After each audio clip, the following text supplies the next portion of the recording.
Tara guys, ipasyal ko kayo dyan sa loob ng market. Oh, Diyos ko po, ang napakalaking market.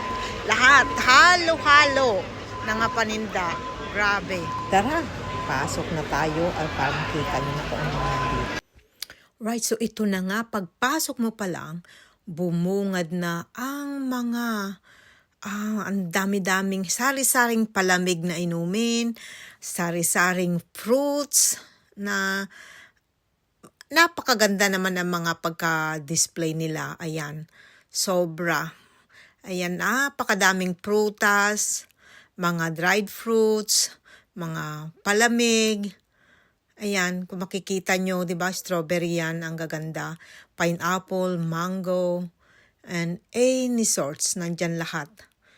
Kaso, hindi ako bumili.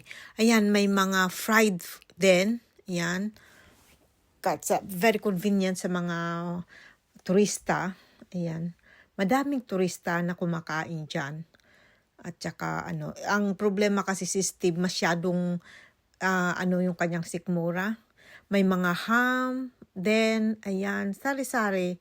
May mga cheese, different source of cheese. Dami. Yan. Daming mga snacks. Okay. Diba, ang gaganda, ang pagka-display nila. Yan. Sobrang, kahit ano dyan, nandyan, makikita mo lahat. Yan, sobra. Ang daming stall nila, grabe, sabi ko sa inyo. Ito naman, mga spices, mga condiments.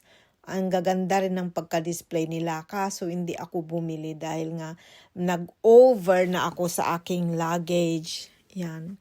Ang gaganda sana. Maganda sana magkabili. Yan. Tapos, eto nga. Yung saffron. Yung aking working colleague, nagpabili ng saffron. Pero feeling ko sobrang mahal. It's not worth it. So, kaya hindi ako bumili. Ayan.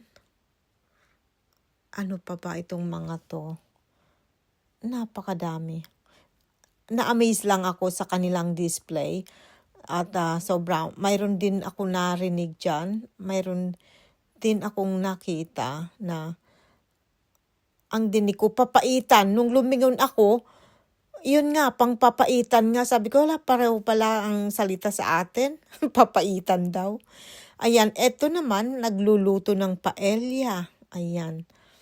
Ang galing. Yung isang lalagyan niya dyan, ubos na. Kaya siguro magluluto ulit. Ayan, tignan nyo, daming mga turistang kumakain.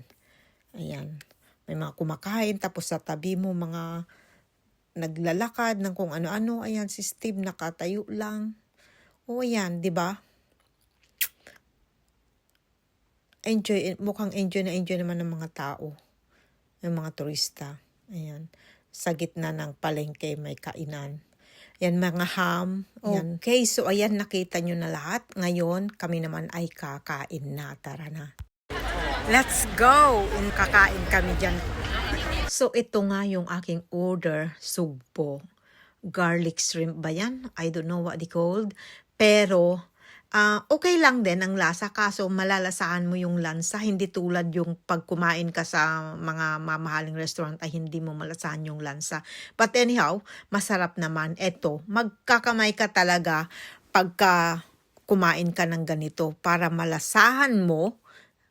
Kung pwede nga lang, sip-sipin ko yung ulo dahil di ba ganun tayo pag kumakain ng hipon. Sinisip-sip mo yung ulo pero hindi na kasi ang daming tao na sa middle of the market. Kaya hindi ko na ginawa. Pero anyhow, nag-enjoy naman kami sa aming pamamasyal dito. Pero si Steve, nag-order lang siya ng ham kasi ayaw niya ng seafood. Kaso sumama ang pakiramdam, so umuwi kami kaagad after ng food. Tapos ayun, nagsuka siya sa bahay. Kaya ayan, but anyway, enjoy kami. Thank you for watching. Please like and share.